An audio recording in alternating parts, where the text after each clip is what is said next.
You're listening to It Takes a Village podcast with Liberty, Megan, and Brianna, where you don't have to be perfect, you just have to be you. Welcome to It Takes a Village podcast. I'm Brianna. I'm Liberty. and I'm Megan.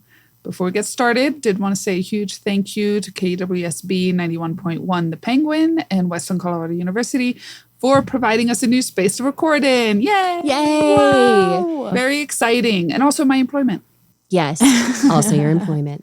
We are so grateful to Western. So that's one of our biggest new announcements is we are now in a new location. We used to be recording in my art studio and outgrew the space a little bit. Plus I need to make some art.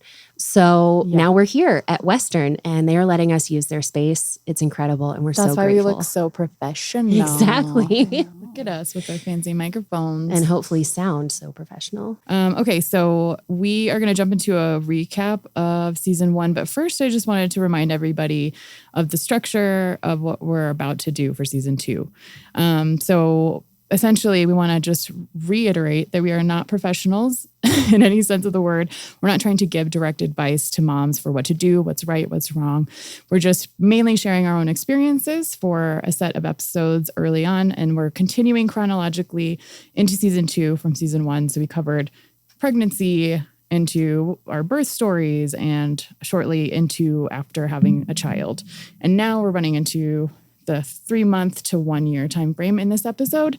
And then after we get through kind of our experience episodes, we'll start to interview actual people who are professionals in these areas and talk to them about things like child development and other really cool stuff coming during the toddler years. So this whole season is really about toddlerhood, correct, Brie? Yes. Anybody add anything? Toddler years. The first episode, we will catch you up on the gap, the 3 months to the 1 year, but then in episodes 2 through however many, it will be about the years 1 through 3, those sticky, tricky toddler years. Sticky, tricky. Yeah. We're also going to have a few interesting interviews this season. We have some fun plans for everybody. So Yeah, we're excited. No one is nailed down quite yet, but we're excited to start reaching out.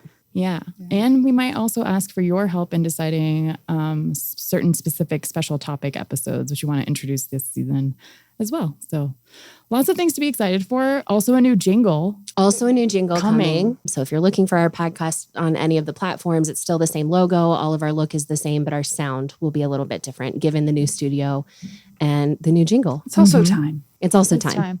We kind of all hate the other major jingle fans. now. Yeah. So if you are major fans and you found yourself forwarding through the episode, I don't blame you. Yeah, if it was I too did cheesy, too. if it was too cheesy for you, we get it. Yeah. So working on a new jingle coming out, but we're so grateful for how season 1 went. I honestly am a little bit blown away by the traction that we were able to gain throughout season 1. It didn't so much come as a result of our marketing. It came from people really enjoying the honest conversation. And I think getting that feedback from people was a huge turning point for me in season 1. Yeah. In kind of meaning and direction. It felt like people were finally hearing their own stories that people just don't often say. We definitely have more listeners than we do have followers, which We sure do. So please follow us on Instagram. Please follow us on Instagram. And It's TikTok ITA. because we're way behind the. Oh yeah, we're on TikTok now as well. TikTok's still a thing. Yeah. Oh yeah. And we're on TikTok as well. But follow us on Instagram at ITA_village_pod. I am fairly certain. Yes. Thank you. It's worth watching. I mean, sometimes we have some funny recordings on there. Yeah, we have bloopers. We need to try to do better about like sharing our own moments and things like that. But you can find out when new episodes are dropping there. So definitely follow us on our Instagram. I have to say, it's a beautiful problem to have more listeners than followers. So thank you, everyone. On our socials. Yeah, thank you. But we might be polling for things like we said about the special topics or, like as Brie just mentioned, we're really grateful for the feedback. It gives us a sense of like, okay, should we spend more time talking about an experience or more time talking to professionals? Like it gives you guys a little bit of control or power over what you want to hear. So definitely stay tuned in via Instagram, TikTok, Facebook, all the things. And to those people that have tuned in and found something valuable and given their input from season 1, we're so grateful. We're so grateful. If you're like on the fence, send it. Send the text to me or send the email because it's really valuable for us. So thank you so much. I think we'll do a short intro about ourselves. Yeah. Just for those of you who haven't listened to the podcast before, we'll talk a little bit about ourselves first. And we've been on a little bit of a break. Do you want to talk about what you've been doing? Let's chat about the break. So my name is Brianna, and I am the mother of a tween. He's 12. And it has been a wild ride shifting into the tweens, I have to say. Like, honestly, from about 5 to about 10, it was so delightful. Everything we did was cool. He thought we were the bee's knees, wanted to do everything with us. No eye rolling. He could feed himself. It was just like a beautiful era. And then we shifted into tweens, and not so much in the like, you have to feed them, change them type way. It's difficult. But the amount of attention that they require all of a sudden feels like a toddler amount of attention. The emotions are very big. The amount of words to describe them are very limited. And it's tough. I feel like I'm a toddler parent again. So I'm interested to see just when we talk about things, how you're going to totally relate. Yeah. Or like identify with certain The aspects. search for independence, it feels kind of the same. Like your little toddlers want their independence. My tween wants his independence, and you're just kind of gauging what's safe. But he wants you to witness it. Yeah. What are you able to do? So that's my life with a tween. I am an artist, and I have 2 upcoming shows in the Gunnison Valley, which is why we moved out of my space. A, we needed to, we outgrew it. And B, I have a photography show in August and an installation show in 2027. So I'm working on those right now. I'm really excited about them. I'm doing an old school black and white photography show, which I haven't done since I was in college, I want to say. I haven't developed, a black and white negative in a long time. So I'm putting on those shows next year. I had a weird break. A lot of really strange, kind of difficult things happened. There were a lot of people laid off from my job. I was not one of them. And that was its own kind of strange feeling. Like, I'm really relieved I still have a job. So there's that happening. And then my beloved neighbor, I don't know if we've talked about this on here. Oh, but Carolina. Yeah, who worked at the art center with me and Megan, and she has been my neighbor for 6 or 7 or 8 years. Their homeowners are selling and they are moving, and I'm so sad. oh, I honestly never thought I'd have a life where I'd be lucky enough to like have a neighbor like that. Yeah, where I can just tell her, "Can you go check on Evan or make sure the cat's okay or do this for me?" Like, walk into my home and use my oven on Thanksgiving. I won't be there. I'm so lucky I got to have that for as long as I did. And I'm so sad that it's going away. So a lot of things really out of my control that I've just kind of had to take as the waves hit me and figure it out. So I'm looking forward to a period of a little more stability. And recording again feels like that. So that's good. Has she announced where she's going yet? No. Do you know? No. Okay. You need to. It's like, has she told you? there have been condos on the marketplace. I know. And I really wanted them to buy the one that they're in, but it's so much more expensive than it was when they moved in. Yeah. My coworker moved here with her husband back. She went to Western, and their goal was to buy a house in the Gunnison Valley, and they were just so excited and they were going to try. And they finally had an offer accepted, and they're buying a house on June 1st. So congratulations. Oh, wonderful. Yay. Okay. So I turned 40. Woo! I turned 40. Welcome to the club. And it's funny because like I even have told a couple of coworkers, and they're like, "Oh, you seem really like jazzed about it." A lot of people are like, "Oh, but I'm aging," and I'm like, "Well, I don't know. I've just learned a ton over the last decade about how that's not going to slow down. I'm not going to stop aging.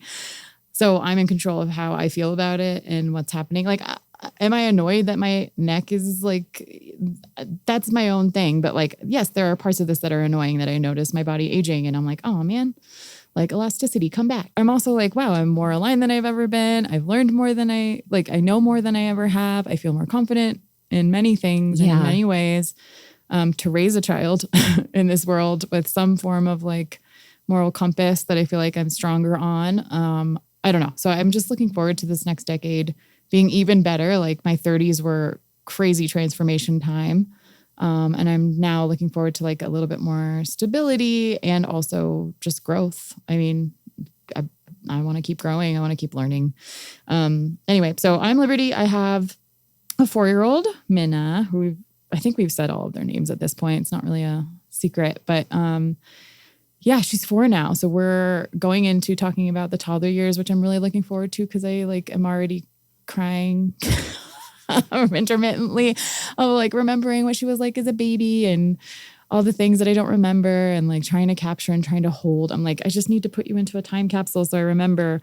But right now she's so into just singing and performing. And she had my pajama shirt around her head like a little, I don't know, she had like closed it around her chin so she looked like a little nun.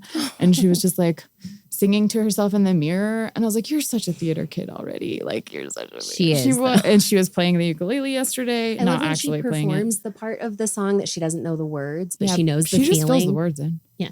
She just fills whatever words in. It's hilarious. So I have lots of videos of her performing and that's where she's at right now. And I love it. And I think we're going to really love it later. Yeah. So yeah, she's so funny. I love her. And during the break, just turned 40 and what else? Just turned 40. I just turned 40. I don't know. I did enjoy a little break. Yeah, this does take time and energy and in a great way. So I'm looking forward to like the energy that it injects into me for like putting myself into something that isn't just work, because work is, I don't know. I'm really deep into the patriarchy and capitalism being systems that are oppressive to us. And so you might hear my anger come through, just saying. That's what we need to be though. Like some of this stuff, to see it and correct it, you just have to be like, let your emotions out.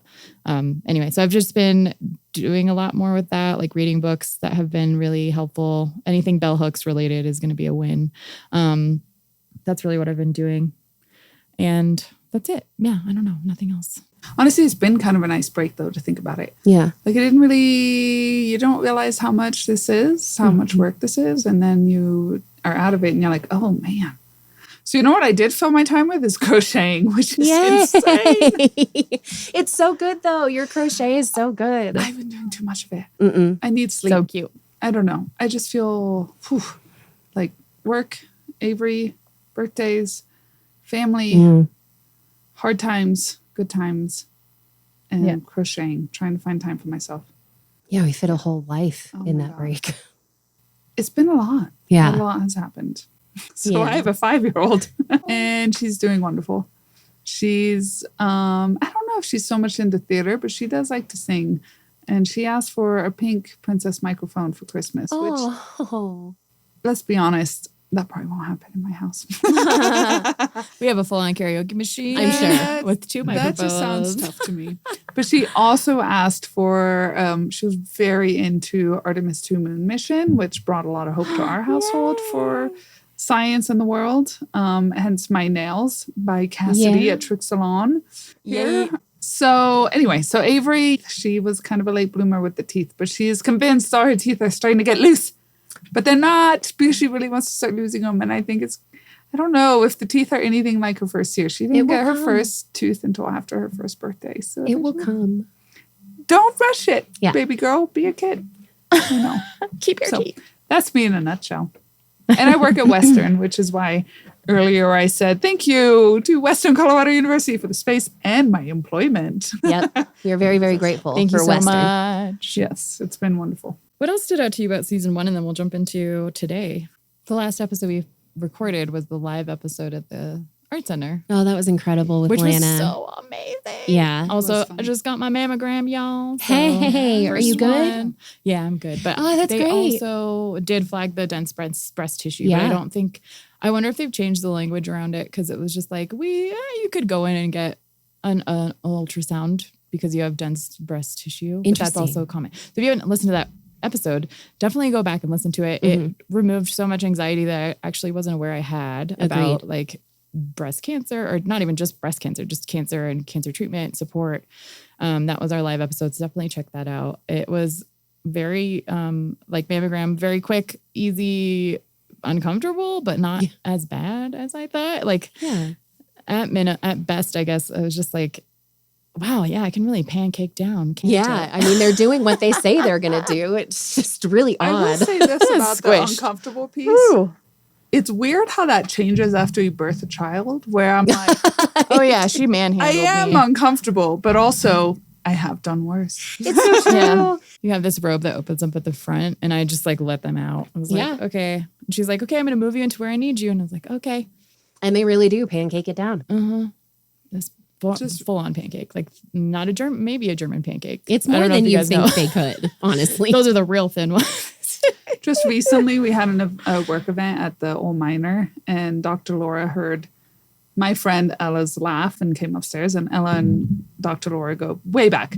So I think they might have even grown up together. But anyway, so we're all having wine, and both of us are realizing, oh, Dr. Laura birthed our children, and our two younger coworkers were there, and we're just all chit-chatting, and we're realizing, like, yeah, Dr. Laura birthed our children. And we all kind of looked like, yes, we all know each other very well. Very intimately. Very well. But it's also so lovely that happens in our town. And I agree. and it's like, whatever. It's nice and Yeah. it's weird, but I feel like our professionals in our small town really know how to do that well. Yeah. Like, at least I know with my mental health professionals that they would not approach unless I acknowledged I knew them. Exactly. So really tricky for a doctor I just in think- small parts, but I think ours do great. I just think that taboo of, I don't know, we shouldn't, and Yeah. privacy and all that. And when it comes to health, throw that out the window. Yeah. They've Throw seen it out the worse. window. Just go and be okay with just being out there. Yeah. Yeah. And you're right. With Be that free. episode with Lana, I felt like they were fears I didn't even realize I had. Like, if you get a Money. diagnosis, what are your next steps? And she so clearly laid out what your next steps are and what support exists there for you and the motive behind it. So all of it is to make sure you're taken care of and loved.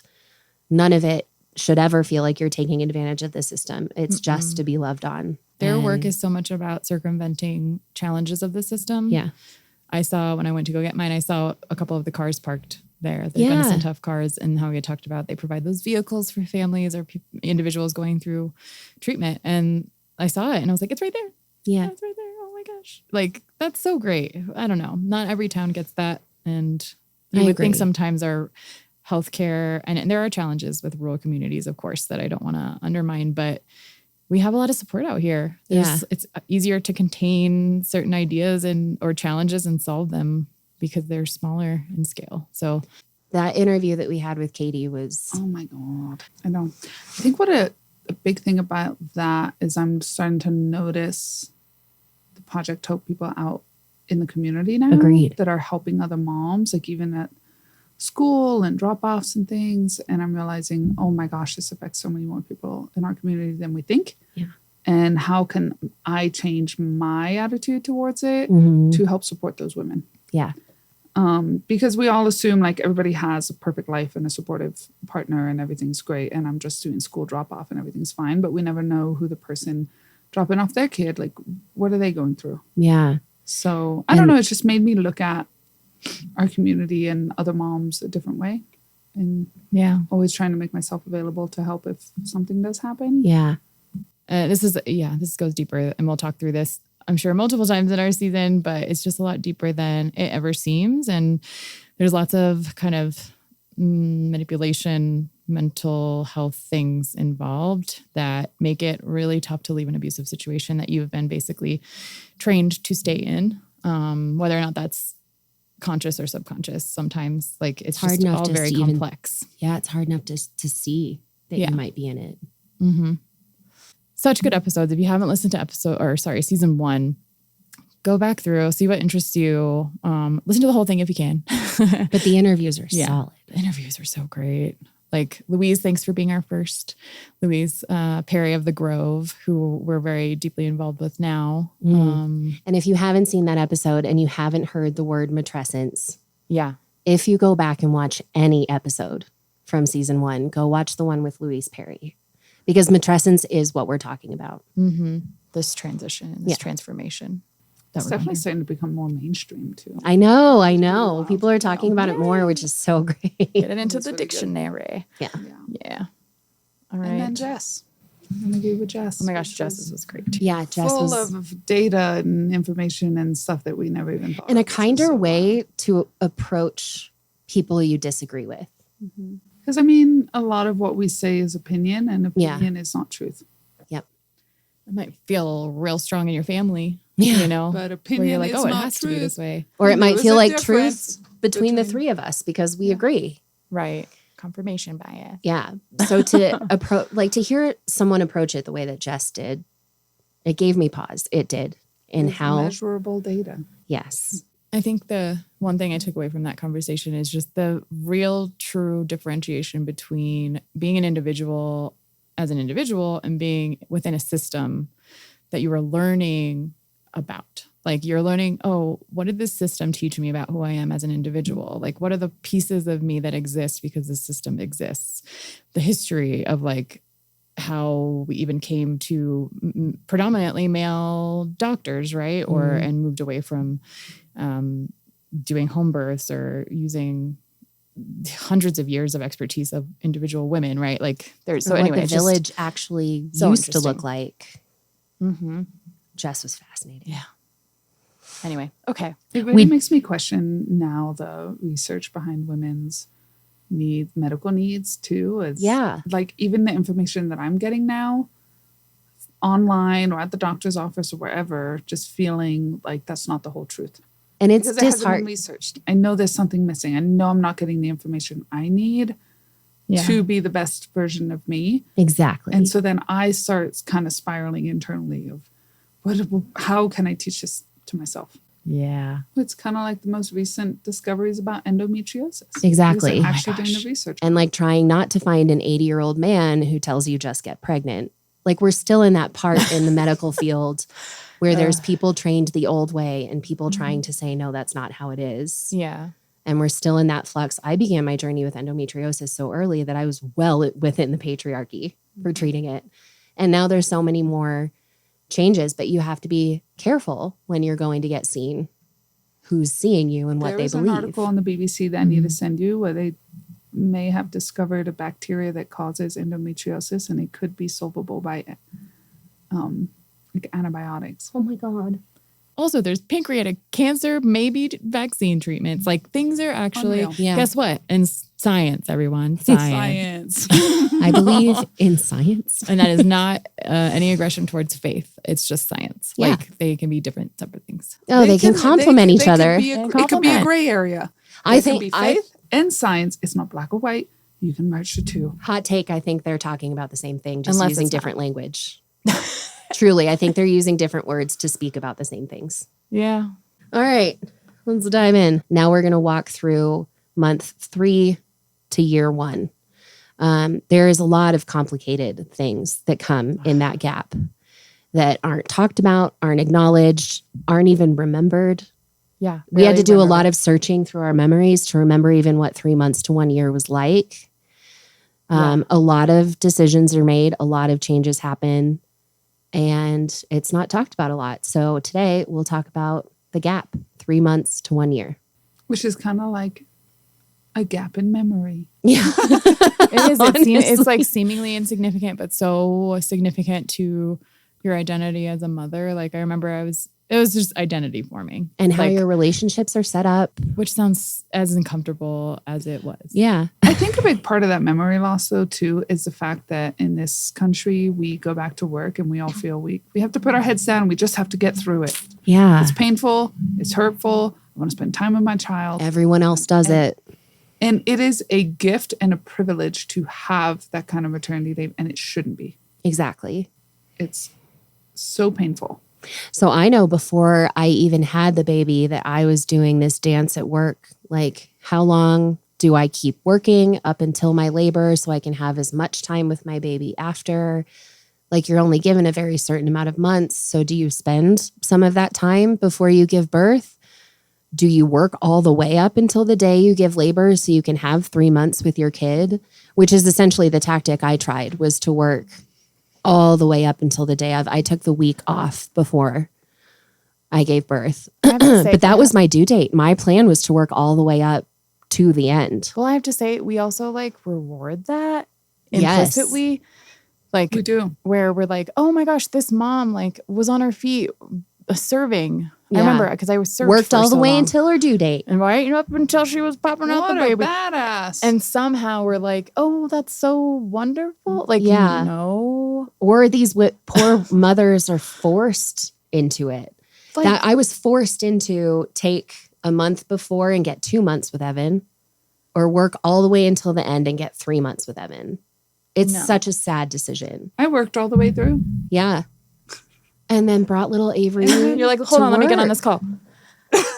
No, for real though. I'm uncomfortable. Medicine ball. I gotta say, I think Megan went into labor while we were on a call with her. Oh, yeah. We talked about that. Yeah. Harken back to season 1. Season 1. And also work through my 2 weeks in Grand Junction because I felt like I had to work. You did. And then I don't think were given a nice 3 months. Yours I was went shorter. back 2 months. Yeah. I had 2 months leave. And there was no set policy for you. No. You and the boss had to make it up. And I had no daycare Yep. affordability or anything because she was on the wait list for about a year. There was no existing policy at the company we worked for. No, I If just you're took pregnant, get your child on a wait list. Yeah. I hate that. But I did the same thing and it took a year.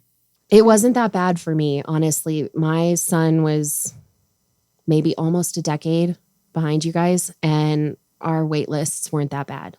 We signed up for really bad preschool and now. we were in. Yeah. Really bad. Even unfortunately at Lake School now too. I know.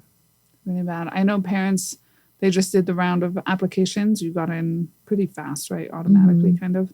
Like, I know a lot of parents who were waiting for the registration to open and they didn't make it 5 minutes after it opened. Oh my goodness.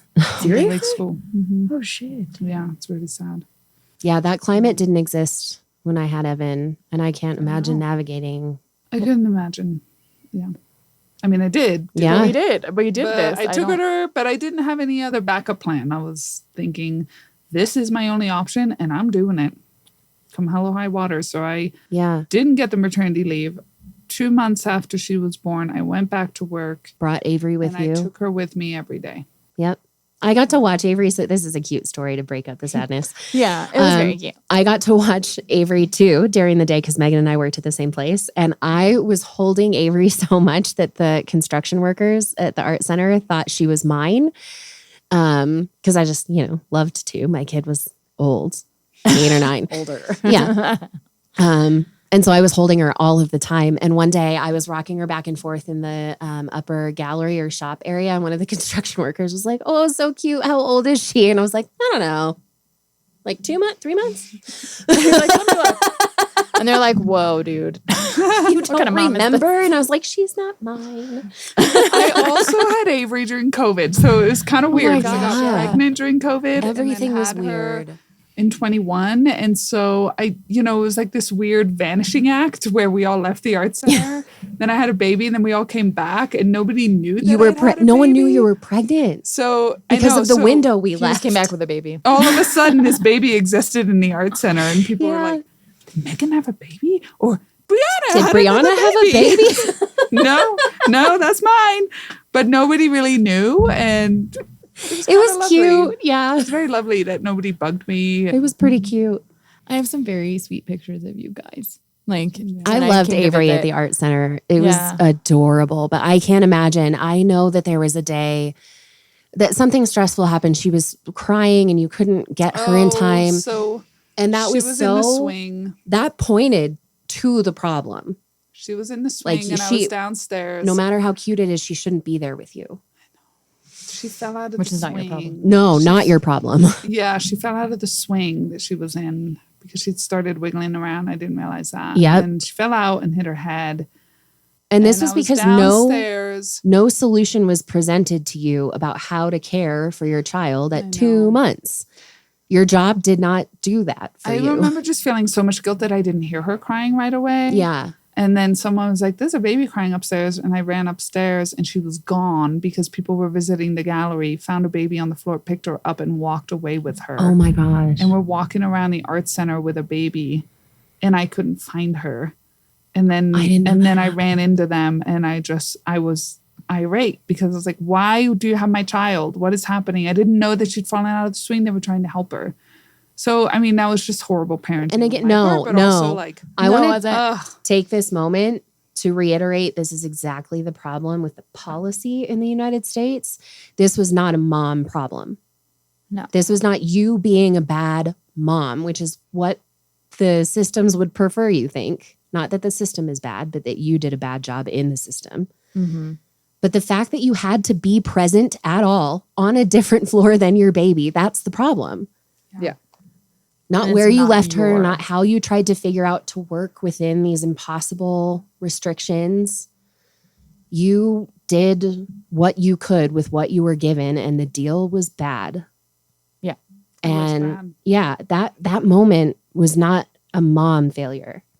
It was a policy failure. There was also a lot of questions of, so when's she going to daycare? When's she going to daycare? Like immediately when you brought her in. I can't control that because she's on a wait list. Yeah. And you weren't paying me enough to afford it anyway. Yeah. So even if she had gone, I probably wouldn't have done it. Yeah. Like if she got accepted. Option. Yeah. Yeah, I remember getting accepted and I was just like, oh, I have to pay for this now. So much money. I'm going to pull some things out of my butt. There was actually what? There was actually a point where it made more sense for me not to be working. I know. This is why that decision happened. Yep, because childcare was so expensive and I wasn't even earning enough to pay for it. And I was like, if I could just be home with him, then I'm not paying for anyone else to watch him and I get that time with my kid. Uh-huh. And there became a point where it just made like no fiscal sense. Yeah. Which, like, again, I just want to reiterate, like, everyone has their own situation and we are not, like, I think it would be really, really, really, really hard for me to be like, yeah, I'm going to just go ahead and stay home. Like, for some women, it's like, no brainer. This is what I want. For others, it's like identity crushing. Yeah. That like, and that depends on who you are and what you've done to yourself to that point. But yeah, like you don't know everything. Like it's just such a hard, crazy decision that you're forced to make at all. And like, and it's so raw. I feel like we have to make it at such a raw. We don't know what we don't know. Yeah. At 3 months, you're like barely like you're think like you're just good. Healing. You have to tell everyone you're good. You feel like maybe you are. You and your partner are fucked. Like it's quite the raw point to be like, okay, now go back and earn a paycheck. Yeah. It's so hard. Yeah. You're also trying to, and this kind of maybe moving on to the next thing that starts to happen at this, you're trying to do all that at work while also trying to move through and learn the cycle of your child. Because I feel like after 3 months, that you really fall into this cycle of, you know what they need, when they need it, what your body needs, when it needs it, like when to feed them, and their naps. And they just fall into this cycle, right? And you get to know who this child is. But you're trying to do that while you're also working. And those two things do not mesh. And then trying to tell someone else what their cycle is. Oh my gosh. Yeah. Talking to anybody else is like a double-edged sword because you're like, cool, I'm glad that worked for you. And now every child is different. Every child is different. Can we move into talking about the relationship piece now? Because I feel like that disparity starts to really affect your relationships. Where you're like, I know other people have it together by now, but I don't. I can't come out and join you for drinks. This is my toddler naps at 2. I can't come join you there at 2. I was just talking to Libby about this. Mm-hmm. She said, Everett is 2 months old now. And she was just saying, I feel like I can't make a plan. You can't. I can't. I don't have a schedule. And you don't yet. And you have a kind of idea. You start to figure it out where you're like, okay, now there is. But that schedule doesn't always line up with your social time and your friends. And it's really hard for them to understand. I have to say, you're not blowing them off. You're just living within this cycle that's completely out of your control. Especially in the beginning, it feels like you just can't sync it up. Like when you think you do understand when they sleep and you make plans with your friends and you're like, let's meet at 1. And then for whatever reason, everything went AWOL and they're sleeping at 1. And you're like, okay. Yeah. It also changes week to week. It feels like it's constant. You're like, oh, I got it. I figured it out. Nope. Oh my God. Yeah. Never mind. New cycle. They're growing again. Yes. Yeah. I think about being like, oh my gosh, she's such a good sleeper. And then like months 6 to 8 were like horrendous. Like I was just started work back up. So I had a situation that was a little bit different where I had 3 more months. So I had 6 months of maternity leave, which is like, oh, that's beautiful. Which to be clear, wasn't like on paper, like 6 months of maternity leave. It was like 4 months of maternity parental leave. And then like all your disability and all of your, like it added up to 6 months. Yeah. So if you get actual disability problems later, or like something happens to you where you've like hurt yourself on the job, disability is not the right word. But yeah, if you needed it for any reason, like it's not there anymore because you had a kid. Like, yeah. And so it's not, this is why we were fighting Used all that up. This is why it's important to fight for specifically maternity or family leave, because you might have like, you know, cumulatively like all this leave, but like you can't discount the fact that those things might still happen to you. So it's disingenuous, and like also asking you to use your sick time. Like people would use all of their sick time and then be like, oh, I can't be sick anymore. Like, no, stop. Like Sam got his 2 weeks of vacation. With a child. So we get no vacation. He took his 2 weeks. Yeah. Yeah. So there was no leave. Constant trade-off decisions that we're forcing individuals to make within a system that is broken. Please fix it. And then you create a system that makes them blame themselves, where they say, I was a bad mom. Yeah. Well, this is part of the reason why we're talking about all of this.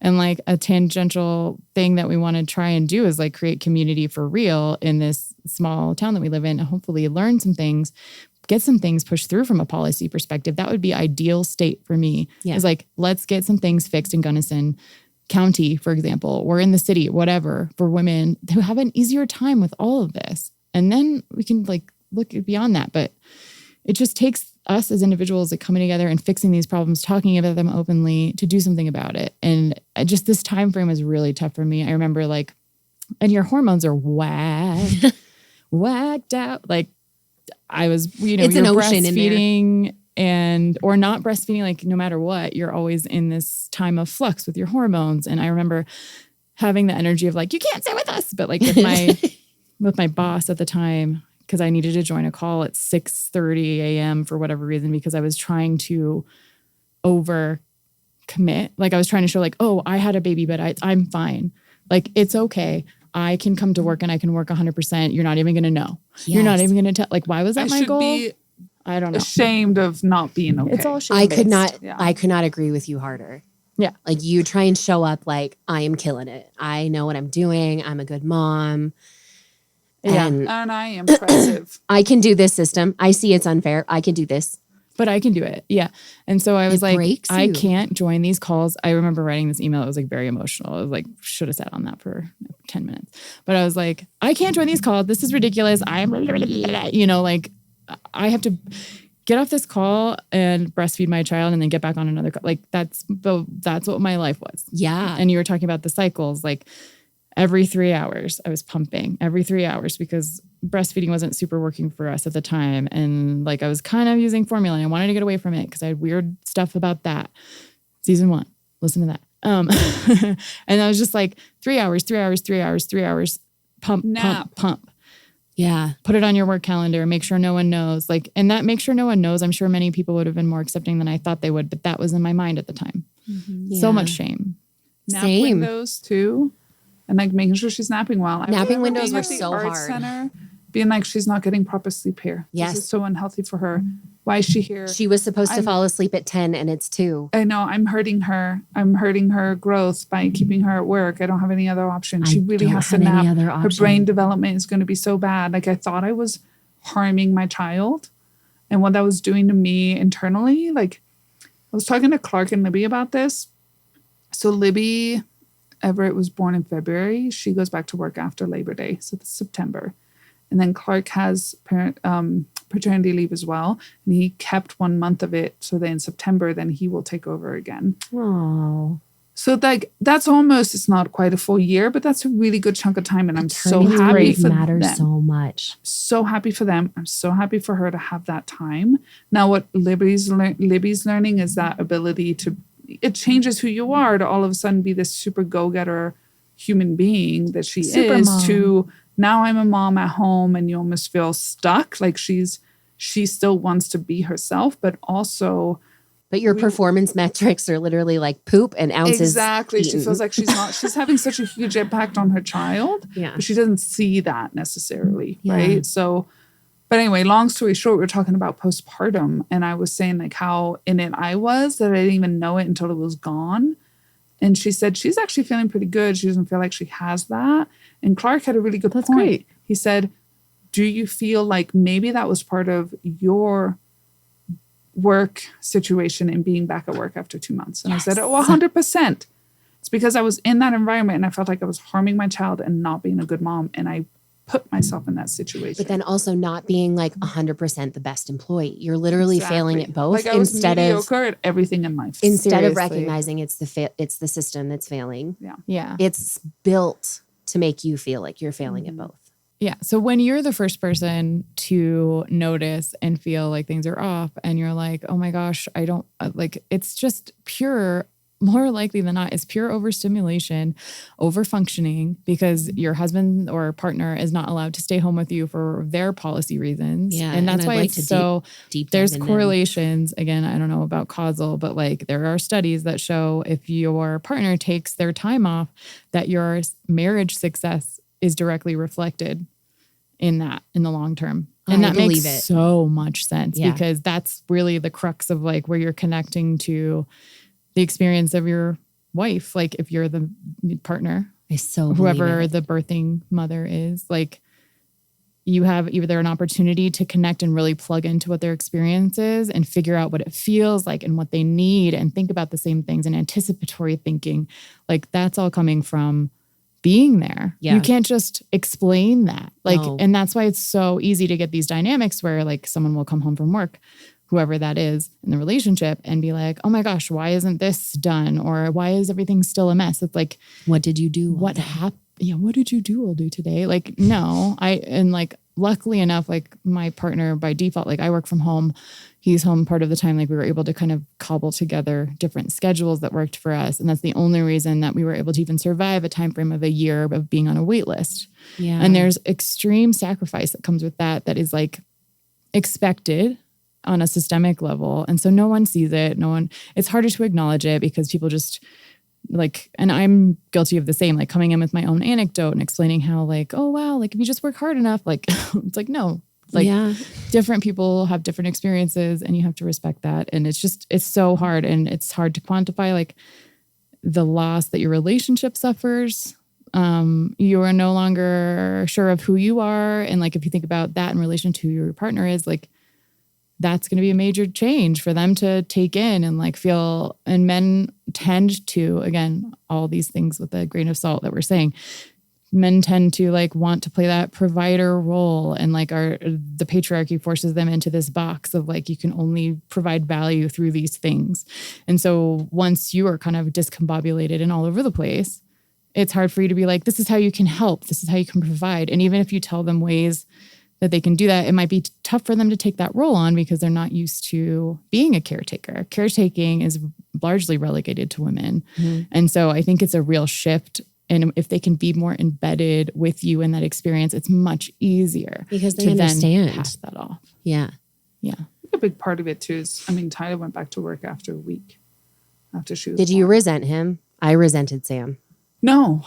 I remember the for him. Distinct feeling of him leaving and being like, you get to go out and have this whole life that has nothing to do with the baby. I think Louise talks about that. She did. It's definitely a good episode to listen to because Sam got to go off and like, he had this career in Santa Monica. He was making samples. He was around a whole bunch of fun, different people every single day. And I remember being mad that he just got to get out of the house. Like, I remember fighting about who left that. Like, I'll go to Target. Let me leave. And so the fact that he was the one that got to leave made me really angry. Yeah. I didn't feel angry and I didn't feel not necessarily sorry for him, but I felt sad. Yeah. Because he didn't want to go. Yeah. And he wanted to come back earlier and he wanted to be able to help. Yeah, Sam didn't want to go either. And couldn't. And he was very clear about that with me. But I also felt very scared. Yeah. And very lonely. Yes. And very sad about that. Because I also remember like that like making me feel just so when he would come back, I would just cry because I was just like, oh my God. And like your parental like, it support. just, you feel so emotional, you know, and your parents that were around, your friends that were around in the first 3 months where everything's like brand new and a huge change. That's all kind of died down. Like there really is a moment around this 3, 4, 5 month mark, 6 month mark. You're where grinding. You feel alone. Mm-hmm. Like there was so much support and recognition and now they've all gone back to their regular lives and it is me and this kid. mm-hmm. And this all there is now. Yeah. This is my life. It feels like forever. Feed, poop, change, feed, poop, change. and then work. maybe and try to connect with my friends and try to connect with my husband. Yeah. And try to like also be me. Be a human. Mm-hmm. But that cycle, it does feel like it never ends, but it does. What helped us get out of it? Actually end, you guys. What helped us feel like we really clawed out of that alone feeling? Unfortunately for me, it was you have to, I need a high proof point. I need like a lot of evidence before I believe something, unfortunately, for myself. So it just took actually living through it, unfortunately. Yeah. So which is why I think like with a lot of people explain with their second child, they were so much more relaxed. Even if the child is more challenging of a child, like you're just like, oh, well, I've done this before and I know I can do it. So that certainty really kind of tamps down any of the self-doubt that existed with the first one. And I don't think we're having a second. So it's just like, I won't get a redo, but it really took like getting through that first year and then still being alive and her still being alive and everyone still being there despite everything to be like, okay. None of the things you're worried about really mattered as much as you thought they did. Yeah, it's very true. I tracked when he pooped and peed for so long before I realized it really doesn't matter. Hey, he's still and no one's asking. Like you take them into the doctor and they don't like ask to see the log. They're just like, are they pooping and peeing? Do okay. You have and you're like, the yes. log. Yeah. Oh my God. Was it a log or was it So soft? somewhere around that point, I also started realizing that which had given me a big feeling of control in the first 3 months was like really pretty unnecessary in the medical field. No one was asking me for that information. They were asking me if there were problems that were coming up, but no one ever wanted to see the log in case that clocks for anyone. I think. But it did. The log helped me feel in control. Yeah. That's all it was. It was just something to hold on to in uncertainty. Yep. I knew how much he was eating. I could clock it. I like data. So if that makes you feel good, keep going, girl. Yeah. But if it doesn't, drop it because after a while it stopped. If you notice your medical professionals are not asking for it and it's stressing you out, you can stop logging the poops. I think the only thing that got me through it was time. Yeah. Time. Just actually time going by, getting used to getting more because you're just like, I don't know, you get to a point where you think, well, they're still alive. Yeah. I don't know. Like it just was I can't emphasize weird. that enough. They're still alive matters so much come the first birthday. You're like, fuck yeah. And there's this whole concept of, at least for me, there's a constant barrage of information and data, especially right now on social media and things. Yeah. And just like, you're doing it wrong. Here's how to do it. Struggling with this problem. Here's another sleep technique. Yeah. And me over time just realizing this is making me feel worse. We were talking about that earlier. And just throwing it out the window saying, I don't care. It's making me angry. It was making me angry. And even hearing it from other people was just making me agitated. And I was like, it's not serving me anymore. And I am done. And as from that moment on, I just was like, there it is. Yeah. And I think a lot of the dynamic. My cycle now. I've got my baby and I've got this. Yeah. And that is it. Yeah. And turning off the outside input really helped me. Oh my God. Yes. Get into that mode of, okay. Yeah. Just being in touch with your own experience. Like for me, that was very foreign. So like. It could not matter more though, being in touch with what 100%. you think. You guys had social media. Mm-hmm. And mom's talking about it there. I was a decade before. So all of it was mom forums and like mothers talking to each other on Reddit. And I remember during my pregnancy, I reached a point where it was like, first of all, this is tough for me. I don't want to come off as against any women that find this helpful, but the threads where women would refer to their husbands as dear husband or to their child as dear child, it's DC or DH is what you'll see it as. like a So capital. the abbreviated version, Yeah, not full. DH. Oh, okay. That's, yeah. Oh, it's already obnoxious. Yeah, those forums honestly really set me up to feel really badly about myself. Like whatever I was choosing the wrong thing. Or whichever method I went with was damaging for this reason. And it was the framing around the dear husband and dear child that felt really patriarchal to me. And like these ideas weren't going to fit for me. And so I found those message boards to be particularly upsetting and stressful and set a lot of expectations on myself that didn't really match what I felt about my kid or being a mom.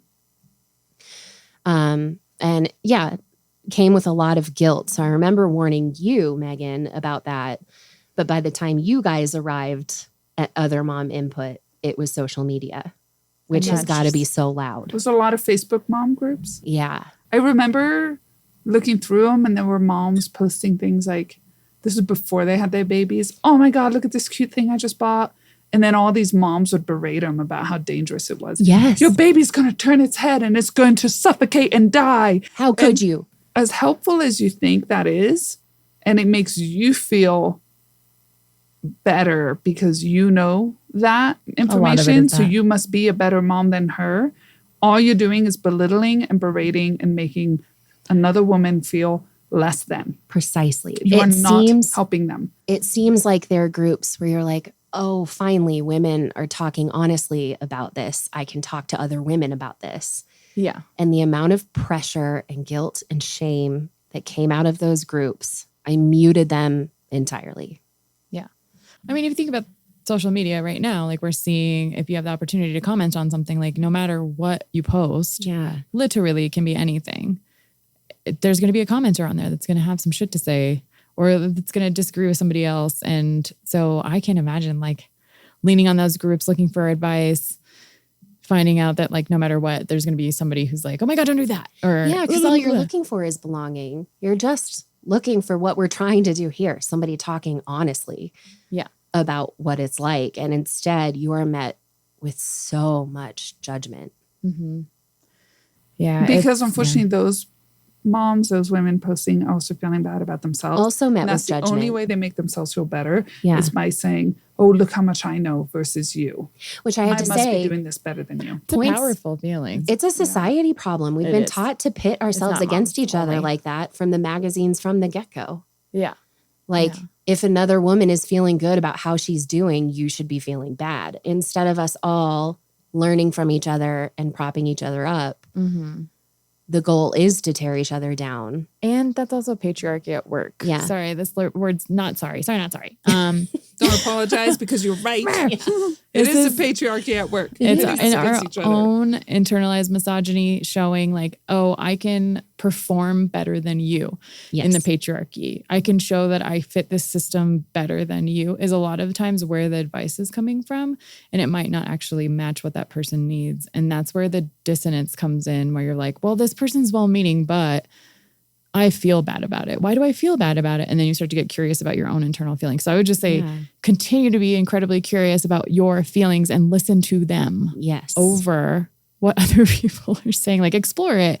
If you know you have like a history with a specific mental illness, like, you know, bipolar or anxiety, maybe your own internal thoughts sometimes can betray you, but also explore them and like look at them in a nuanced way because it's always going to feel better biologically for human beings in the way that our brains work to like have certainty, period.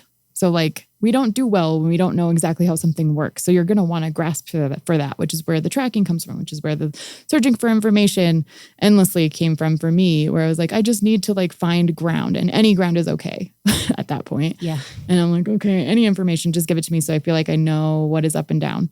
And after a while that starts to hopefully, at least for me, and it sounds like you guys as well, like it started to kind of, you started to let your own voice balance out with what you were hearing externally and trust yourself. And once you start to trust yourself, it's like a trust snowball. Like you just have to keep trusting and knowing. So and your kid gives you different dimensions of themselves so that you know that you're in alignment with how they're feeling. And like, it just gets better. And now I understand everyone telling me early on. And when I would like scoff and be like, what the fuck do you mean? Or they would tell you like, hey, you actually know what's best for your kid. And I'm like, I actually don't know fucking anything. Why are you telling me that? But it's so hard because you don't. You truly, Your child is who they are. Yeah. And like what worked for me doesn't work for Libby and Clark, right? Yeah. I just got to spend a weekend with that baby, completely different from mine. And there is no one that knows that baby more than you. There's not a doctor. There's not a friend. There's nobody that understands that baby more than you. And that's what that piece of advice really comes down to. Really trust your instinct with your kid and shut out outside influences. There is just this innate knowing they are or aren't okay. This is or isn't a problem. And as much as you possibly can, if you get that feeling, you rest on it and you don't stop saying it until someone hears you. Yeah. Same applies for your body. Same applies for If your you feel body. like there's something off and everyone says it's normal, chase that feeling. God, pay attention to your body in this first year. Also wanted to bring up unfortunately I did this to Libby and Clark too. I know I'm bringing them up a lot right now, but that's my closest experience with a new baby recently. Yay. And I'm so happy for them. But I totally caught myself saying, I know it's hard right now, but it's so cute and remember it because it goes by so fast. Oh my God, and it's then so you hard not feel to say the it. guilt of not enjoying every moment. I did after that. And I was then like, you feel and the then guilt. and then I said, but also it is hard, so it's okay to be sad. Yes. Like I was like, no, let me reel that back. Like reel that But back then in. you can see from a woman that experienced it how that ends up being pointed at the new mom. because you just feel it's so fleeting and they are so cute. Exactly. And it's so hard. And I miss that with Avery. And then I find myself being sad that I think in the moment I did appreciate every minute of it and I did snuggle her enough and I did get all of that. But now that it's gone, I feel like I didn't do it enough. Right. But you do. A new baby knows it. I think you might always have that feeling. I know. And then now that she's 5, I'm like, oh, I wish she was a baby again. But I'm also finding myself thinking, oh, but I love that she's 5 and it's so much fun and I should be okay with that. And I did try and impart that advice, but when they're little, you can't grasp it. You feel so much sadness when they grow. You feel sad for what they aren't anymore, but you literally never dislike what they're becoming. Like you're always sad that that's past, but like so crazy in love with what's coming. Crazy and crazy. And then you go through the baby clothes and you cry a little when you have to size them up. They start sizing out of their I baby remember clothes. being in the room, being like, oh, this onesie is so cute. And Tyler coming in and saying, oh, you're sorting the clothes, aren't you? When you look at it at the beginning and you're like, how will they ever fit this? And then you're putting away because they don't. Fit them for a week. Yeah. A week. Most of those clothes fit them for a week. I'm going to be honest. That was tough. They're so cute. Get that onesie, but it won't fit for them. Okay, real quick, like highlighting very specifically what you were talking about is that parenting and raising a child is like a constant state of grief. Yeah. And that is just not, I mean, I think nowadays it's like more spoken about in that way, but you are grieving constantly. And so you must be gentle with yourself at any time. Like even if you're at, I don't know, like an in-between age between my kid and your kid, like you're constantly thinking, like if you're a mindful, caring parent, like you're grieving them all the time. And like you might need to explore your feelings around that and how you grieve. Like understanding how you grieve is really important. I'm learning that. And letting it be okay. Yeah, like truly sitting if you need to and crying about it and not being like, oh, don't cry. Yeah. You should be so grateful. No, like cry or write about it. I don't know, whatever your version of processing is. But processing it is only going to help. And we have like recordings of them now and videos. Like there's so many ways you can go back and watch them and also share it with them later. I'm noting how much Minna like loves her. She's like, let me see a video of myself as a baby again. I'm like, oh, you're so mean. Aww. I just want to see myself. And Megan was so good about audio recordings in the beginning. And I remember noting, like, I wish I had done that better with Evan. You have recordings of like what her laugh sounds like, just like what she sounds like as a baby. The phrases, was singing lullabies at bedtime, and I just put on the voice memo on my phone to record it because I know it's just brilliant. I'm not going to remember those moments, and even what their voice sounded like. Yeah, I know. It's so important. We're all like almost crying. Yeah. About our own, each other's kids and our own. It's really sweet. Yeah. Aww. Yeah, it really does come down to finding what you think and how you're going to be a parent. Yeah. Which constantly changes. Yeah. So stay and then tuned next for episode 1-2, where we talk about the baby's changes. Milestones we kind of didn't touch Feeding. on. That's also like, is your kid walking Yep. or doing whatever thing? Hitting milestones. Yeah. So we'll dive a little deeper next episode. Thank you so much for joining. Yeah. This is We're so season happy to be 2. back. Yeah. And remember, you don't have to be perfect. You just have to be you. Thank you. We did it. Well, missed you.